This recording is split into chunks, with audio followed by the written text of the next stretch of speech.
Hello everyone, welcome back to another AI video. In this one, I'm in Chat GPT, and I'm going to show you how to enable voice conversations, or basically how to talk to Chat GPT. It's pretty wild here. So you'll see here, I'm on one of my home screens on my iPhone.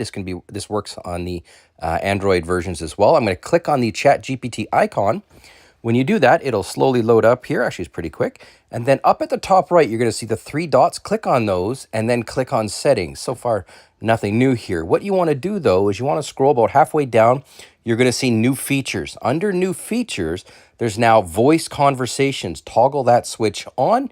And now we're cooking. I'm going to press back. Also, while I have you here, you can change the voice. It defaults to Juniper, but there's 5 different voices that you can try out. I'm just going to go ahead and confirm Juniper. But a guy like me, when women don't really talk to me, so it's always nice to have a female voice talk to me, even though it's in an app. But whatever, don't judge. So there you go. And also, you can change the language here too. So it auto detects, but if you've got a unique language, you can go ahead and change that. Okay, that out of the way. Let's get right into this. So I'm going to click out.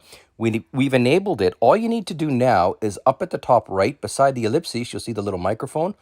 I'm just going to click on that. Who built the pyramids?